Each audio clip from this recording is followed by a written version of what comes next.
once again I extend a heartfelt welcome to Yash and Dr. Neelam. I'll introduce Yash.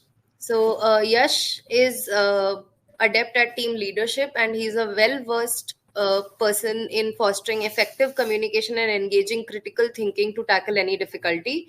Apart from having a knack in international relations, Yash is an extremely talented musician. He is committed to curating and enriching experience that celebrates creativity, innovation, and problem-solving prowess. A well-known name in the North Indian MUN circuit, Mr. Yash Agarwal is ready to steer the conference towards success, inspiring attendees to embrace new ideas and forge meaningful connections. He's been associated with multiple NPOs in the past. We welcome you, Yash, to the Changemaker 20 Summit, and thank you so much for taking time out to moderate this fireside chat with Dr. Neelam. I would request you to now introduce her and take the session forward. Thank you. Right.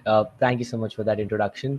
Good morning, good evening, good night, ladies and gentlemen. My name is Yash Agarwal, and today I'm here for a fireside session with uh, Dr. Neelam Gupta, the president and founder of AROF Foundation. So, Dr. Neelam Gupta, a catalyst for transformative social change, leads as the president and CEO of AROF Foundation. Right. Just a second. In 2001, ignited by her resolute commitment to effect positive change, she established RO Foundation, championing education, skill development, sustainable livelihood, health, and sanitation. Through her holistic approach, RO has touched the lives of over 10 lakhs individuals, bridging societal gaps while earning national and international acclaims. Dr. Gupta, acclaimed for her compassionate hands-on approach, ethical values, and innovative use of technology for transparency, is a beacon of transformation, aligning RO's endeavors with the United Nations Sustainable Development Goals and propelling a brighter future for India. Furthermore, Dr. Neelam Gupta's unyielding dedication to social betterment has garnered an impressive array of accolades, including the World Women Leadership Award and the prestigious Urja Samman. Her outstanding contributions have magnified RO's foundation impact, shaping her into an influential changemaker and visionary leader. We welcome you, ma'am. So, the topic for today's session is women empowerment across different states in India through support programs and interventions, which will be followed by a fireside session with Dr. Neelam Gupta, ma'am. So, now I would like to present this space to Dr. Neelam Gupta, ma'am, to present the views. Over to you, ma'am. Thank you so much, Yash. First of all, let me thank Changemakers 20 Summit for inviting me to this very prestigious forum to share my thoughts with you all. And I also extend a very warm welcome to the, all the audience who are listening to me. And, we are gathered here to discuss women in Indian economy, women empowerment, and how far they've been participating in the growth of a country under SDG 5, which is gender equality and women's empowerment. So, as you know, there's an old saying that the best measure of a nation's progress is the way it treats its women.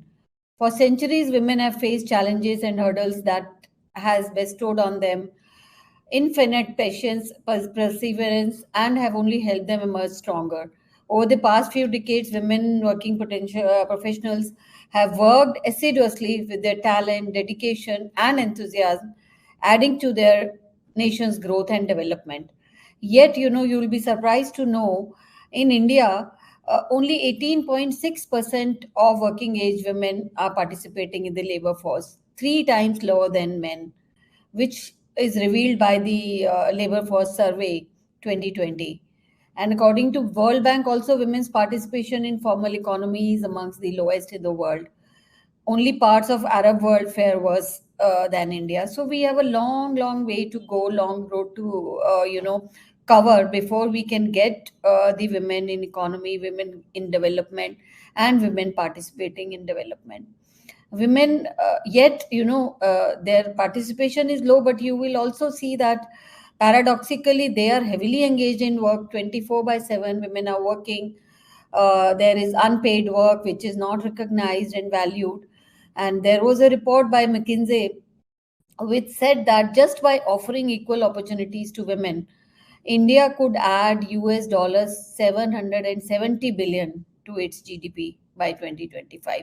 So that's the kind of growth we can look at if we engage with women and if we involve women in all the development programs. So, RO Foundation, inevitably has been focusing on this aspect of women empowerment. Being the founder of RO, a leading NGO of India, RO itself stands for, ascending notes of music, a ray of hope, and which includes the women majorly in all its programs across all our programs in remote regions of India wherever we work. We ensure that women are central to our development programs, and taking forward not only the national agenda but also the 2030 agenda of sustainable development goals, goal 5 in particular, by addressing women, women in development and causes, working for causes for women. We've been working throughout, majorly for women-oriented programs, and especially, we've been for more than 2 decades now. We've been working on breaking down barriers, challenging stereotypes, ensuring that women have equal access to opportunities, equal access to resources, and the decision-making power for women. Also, more than anything else, we are ensuring that women have their freedom of choice and action, which unfortunately, that's the major problem that, especially in countries like India and especially in Indian hinterlands, in UP, Bihar, there are areas, there are pockets where women have no freedom of choice. So RO works on that, and our approach specially is to address these challenges, to address the barriers that women have. So to address all these issues, right from the beginning, when RO was started in 2001, we had taken a holistic approach to women's empowerment through all our development programs, and we also call it a life cycle approach.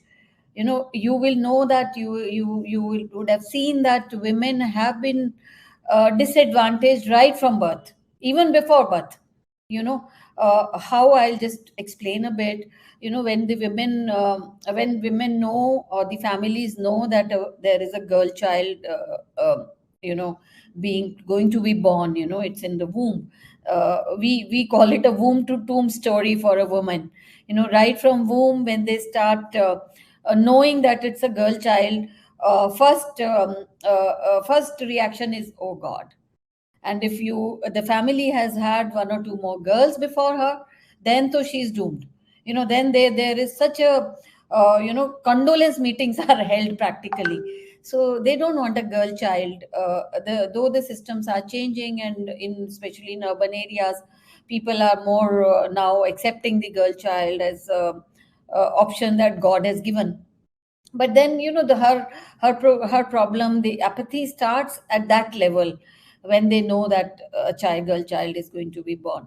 So RO starts taking care of the family issues of the mothers, of the females in the family, right at that stage. They should be given proper nourishment, nutrition, when the in maternal care is of supreme importance for the mother, especially when the girl child is being born, and we ensure that there are no fetal distresses, there is no, killing of the fetus, or, all those things. We have to ensure that there is a safe pregnancy when a child is being born.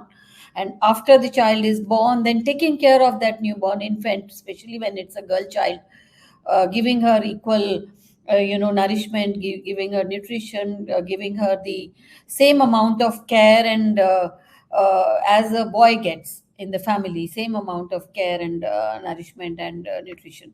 So that becomes of paramount importance, because the initial years of are very, very important to keep good health for the child in later years of life. So we ensure that she gets her nourishment, the woman gets fed properly, mother gets fed properly, and child too. So both mother and child are taken care of. We also engage with a lot of government schemes like Poshan Abhiyan, and give them the feed proper nourishment throughout the breastfeeding years, throughout the child development years. Moving forward, we ensure that the child goes to an Anganwadi. She's taken care of by the family, her vaccinations, her health care, everything is, streamlined. And then she goes to school. We ensure that the child is enrolled in school, given equal opportunities at school. She's sent to primary school. Then her learning opportunities are taken care of. We ensure that the learning achievements are as per a requirement of the grade. Then we move on to her higher standards. So we also support schools for girl child education. We make inclusive schools where we ensure that teachers are trained enough to take care of this diversity and inclusivity. Moving forward, we skill not only the girls but also the women who have not been able to get into the stream of economy. So we do major skilling programs for women in their areas, and we take trades where whatever are suitable to those areas. It could be traditional trades, it could be market oriented trades like computers and sales and other domains, as well as traditional trades like weaving, cane making, baskets, embroidery, garment making, whatever skills are pertinent to the area, and also the indigenous skills which may be revoked and revamped in the area, so that we are also able to touch the dying arts, revive the dying arts. We have done in many areas. We made clusters of women who are now doing, say, ari zardozi work, or doing cane work, cane basket making, or rug making. These were some of the dying arts and crafts which we have been able to revive through that. Then we take care of the entire their health, and healthcare is very, very important for women, because they don't go to hospitals themselves. Often they will not even share the problem that they are having, but they keep caring for the family. That is again very, very important aspect. Then we also try to break barriers of their for their higher education, give them scholarships if required, make their families understand that they need to move out. I'll give you one example of a girl. The family was not allowing her to get into college, higher education. She was at home, she was very depressed, and the girl herself wanted to do so much. So we had a tough time engaging with the family, trying to convince them that she could do wonders for herself and for her family. It was a poor BPL family, nothing to eat, living in misery, but yet they would not allow the girl to go to another city to work. So we took her to work. We gave her a residential training of 3 months, and put her into job at Spencer's. The girl was called Nirasha by her family because she was born after two girls. That was the status of the family. But she worked hard and she was engaged. I think it's been now 3 years. She's a team leader. She's earning 40,000 per month, starting from 6,000 salary, and she handles a team of 25 persons in retail outlet. And now she's a role model for her village. When she goes back to her village, she is treated like a celebrity. And more girls want to come out looking at her. They approach us, they want us to take them forward. So these girls are now setting examples for themselves. They are becoming role models, and they are the ones who are now driving this journey with AROF. They are also bringing other girls forward. So it's a kind of approach that has given us a life cycle approach for women, where we help them, like I said, from womb to tomb, whatever their barriers are, whatever their difficulties are, at whatever stage of life they are, be it even domestic violence. If a 50-year-old woman is facing domestic violence, we are out there to help her. If there is any other medical problem in the family, or any other problem, a problem with the children, we counsel these women, we counsel the families, so that the idea is to make life easier for the women. We reduce drudgery in their lives, especially for agriculture. That most of the agriculture drudgery is held by women. Men would only go on a tractor and they will do the things, but the manual work, manual sowing, manual harvesting, everywhere women are engaged and not paid for. So we reduce those drudgeries by giving them small equipments, which they can work on. There are, I think, thousands of examples if I give you. And then there is another example when we approach them with a life cycle approach. We try to understand the barriers that they face.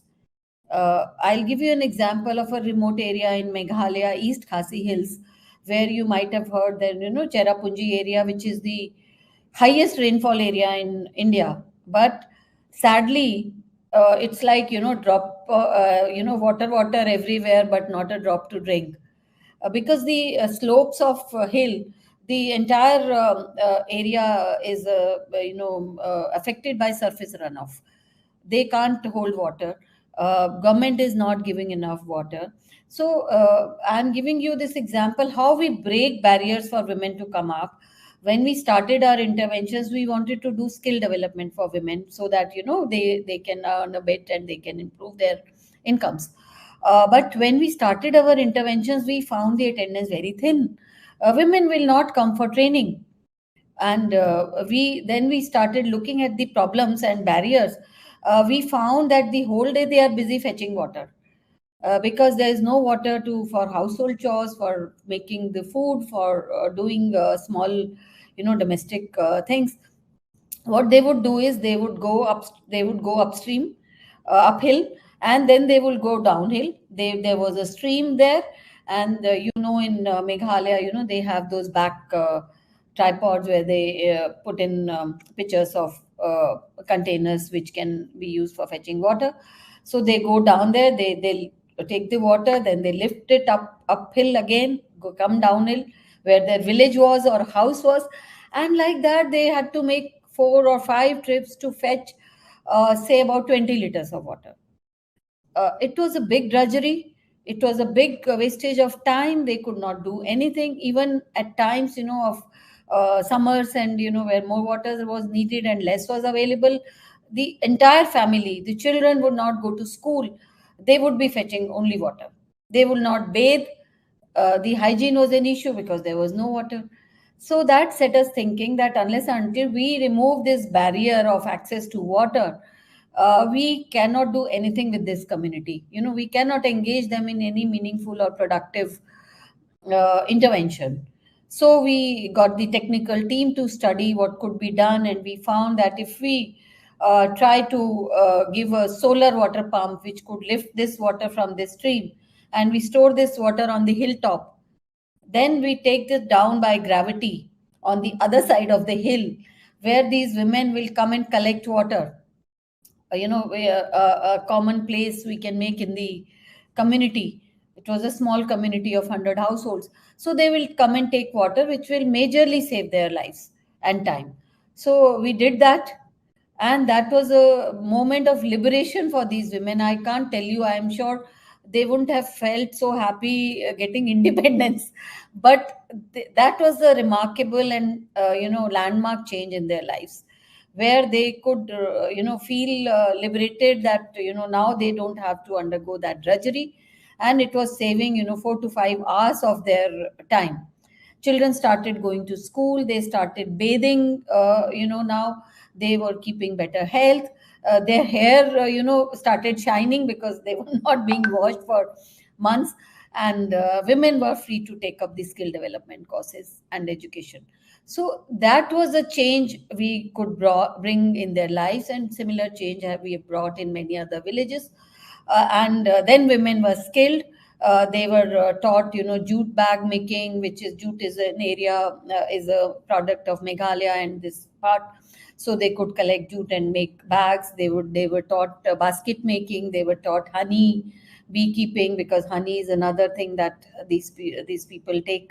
So all the interventions which were indigenous to that area, women were trained in that, and today they are selling off. There is a retail outlet for them created, and their life has become much more easier and meaningful. So this is a kind of approach, life cycle approach, 360 degrees approach to remove barriers and empower them, equip them with opportunities and resources so that they can lead better life. So I can go on and on because I have so many examples that we can share. But I also have a visual movie to for that particular intervention that I'm talking about. If time permits, you can show that to the audience, which really shows the change which has been brought in the lives of these women. We call it parivartan or transformation. If there's anything more, I think we have helped more than 10 lakh women touch their lives in various ways, giving them the need-based interventions, whatever is suitable and meaningful for their lives. We try to evaluate, assess, and try to give them those interventions only which can help them uh, create better lives for themselves. So that's about the introductory thing that I could think of. Thank you so much. Yes, ma'am. That is so inspiring because I believe that foundations like RO and similar organizations help these women come forward and actually bring a change in the society, wherein not just they're helping the women, but also they're helping other people understand how important it is to uh, important it is for the society to allow every gender to come forward and work towards the betterment, right? Sure. So the the RO's journey has been amazing, and I am very inspired by the work that you have done, ma'am. Thank you so much. Right, so, ma'am, uh, there were a couple of questions, right? Yeah. The so my very first question to you is that the Sustainable Development Goals emphasize gender equality as both a goal and a means to achieve broader development. Could you elaborate on how the systematic mainstream of a gender perspective contributes to the attainment of multiple dimensions of sustainable development? Yeah, absolutely. It can be encapsulated or summarized in just one line because women hold half the sky.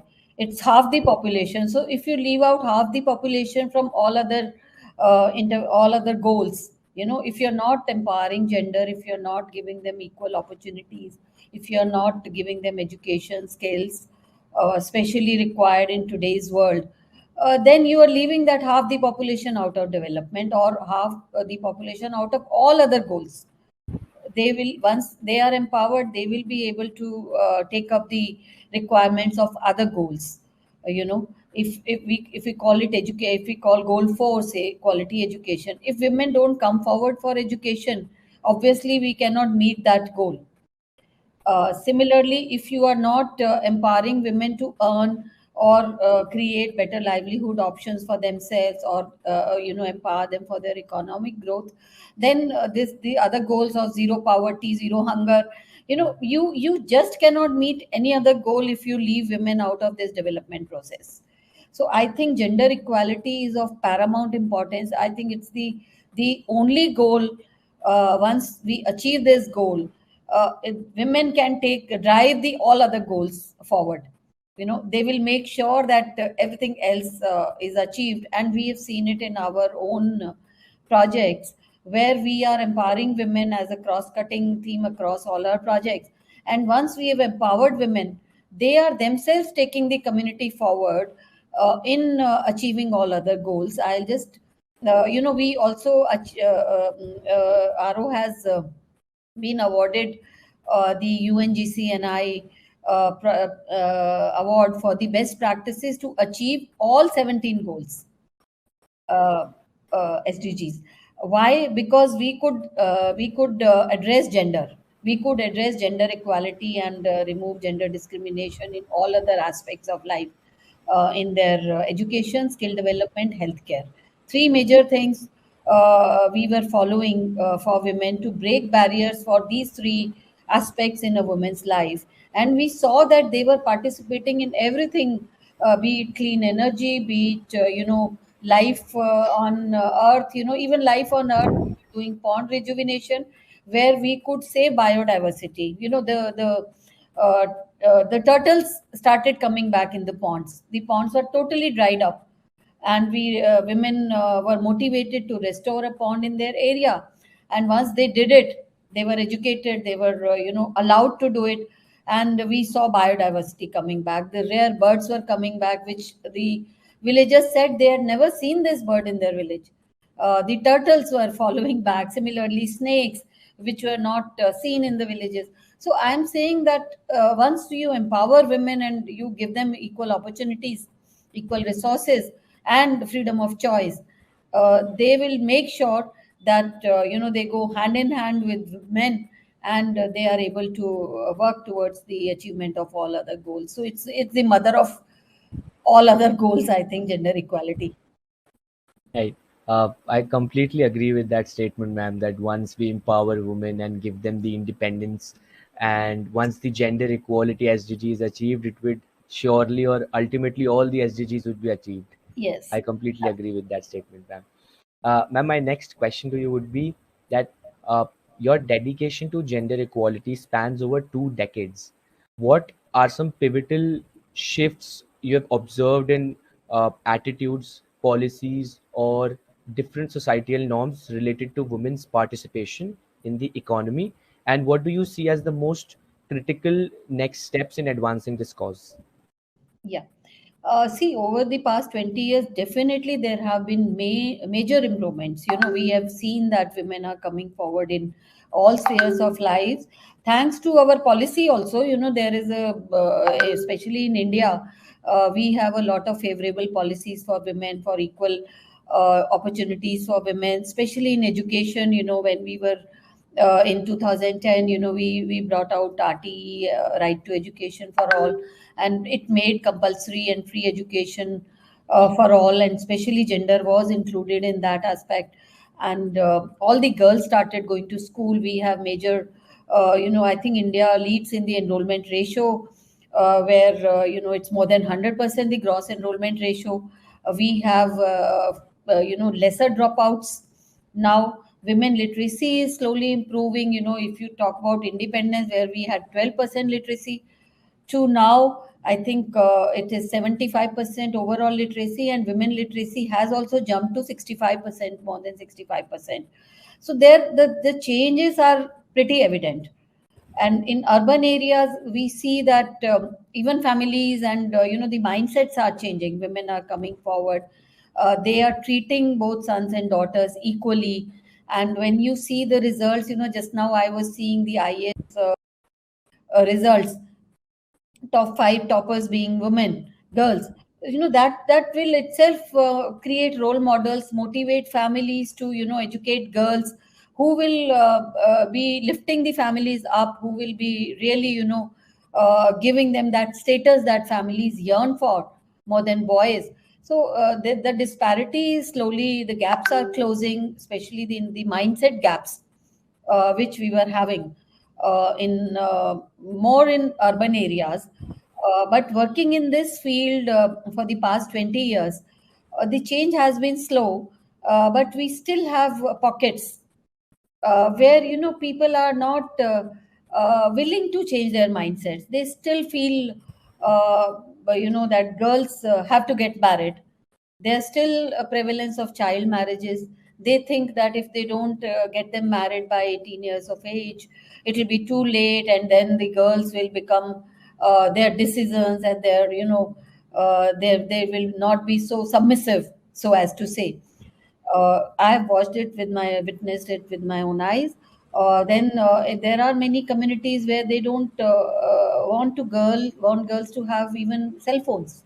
They think that it will give them a kind of जैसे बिगड़ जाना बोलते हैं हम हिंदी में. I don't know what's the right word for it in English, because that's a very typical Indian statement, that they will not be fit for a family life. They will have their own life. They will have their own thinking.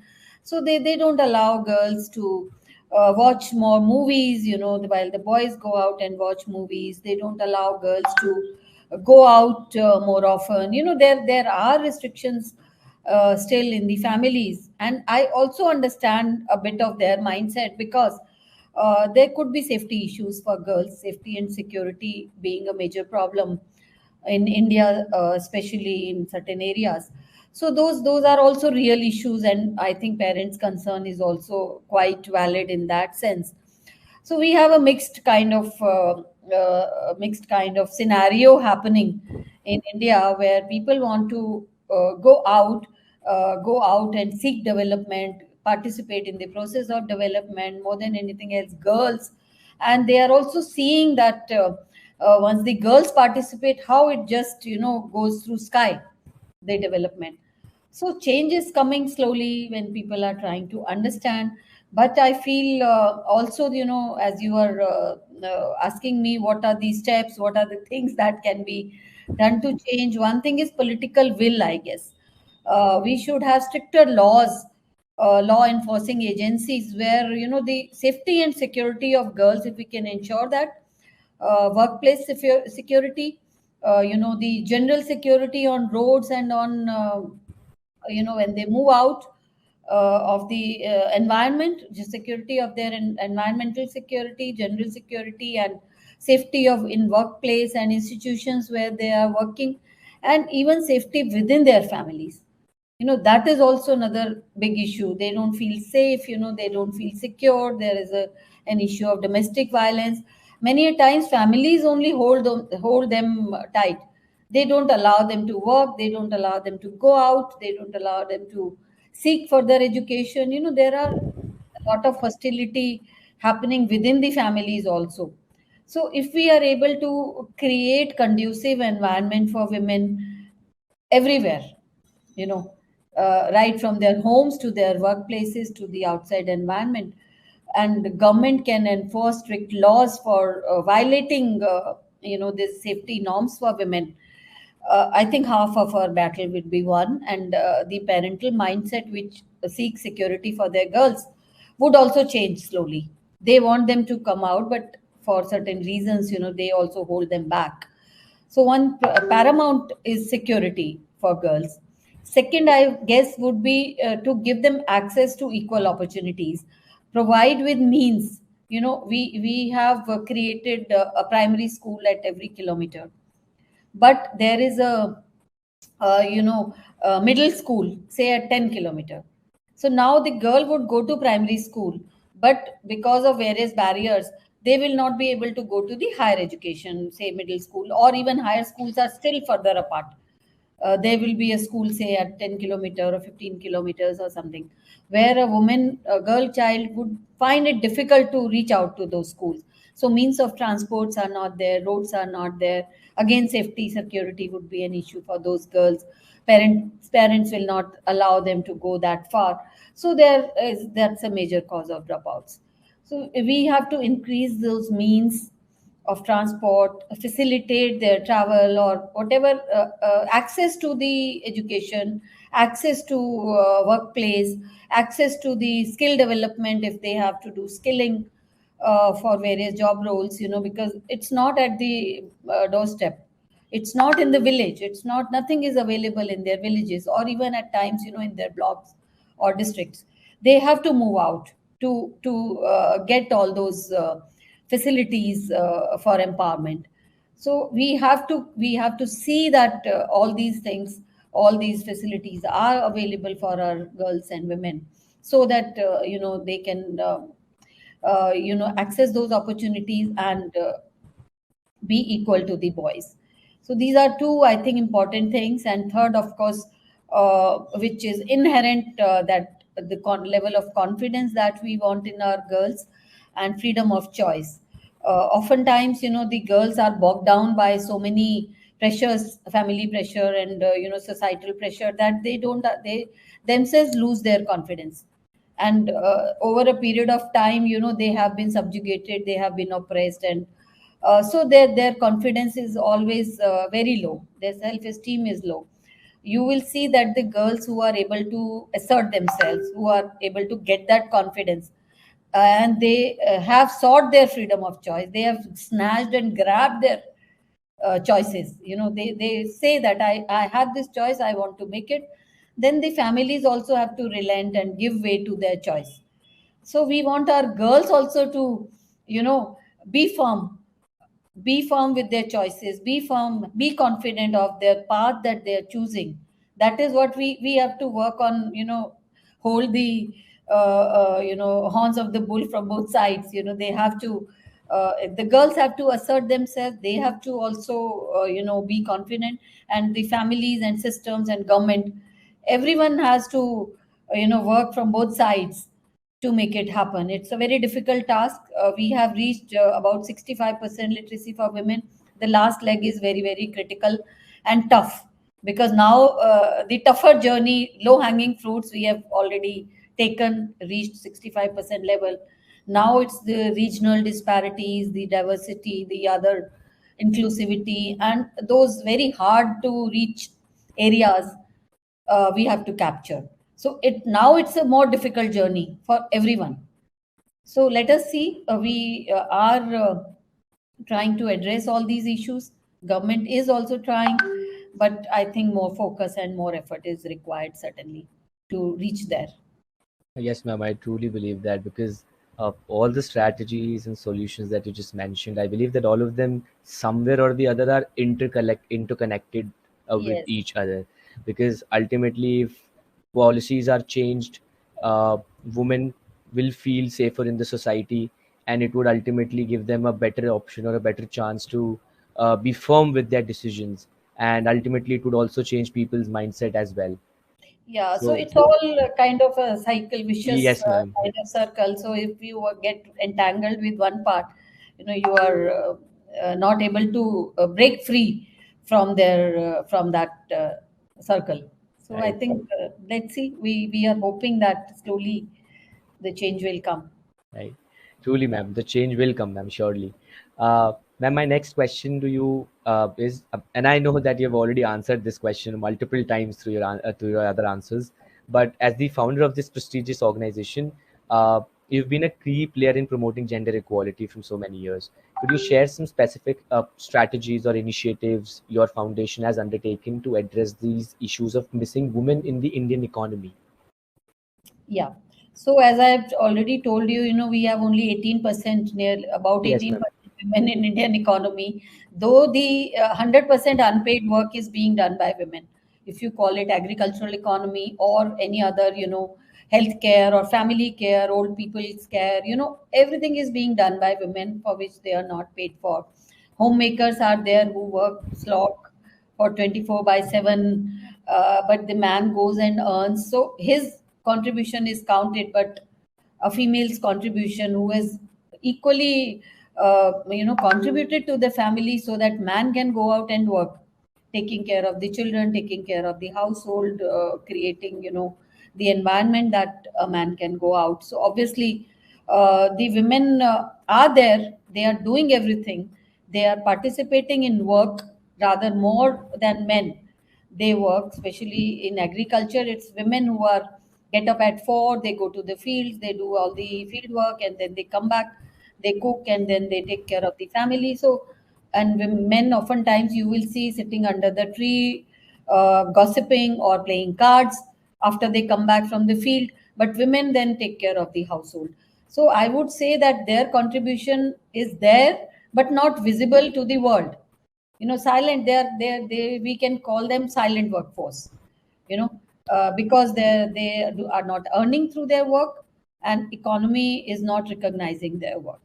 So that is a major problem. So RO Foundation has been trying to get them into economic wing, or so as to say, the in the process of growth through our various programs. First of all, as I've told you, we are having a 360 degrees approach and a life cycle approach, which creates such women, creates such girls who are able to fend for themselves, who are able to seek justice for themselves, and who know what they have to do in life. Right from the beginning, if you give them good education, if you ensure that they are learning well, if you ensure that they are coming up as strong women, strong human beings, if you intervene at every part, every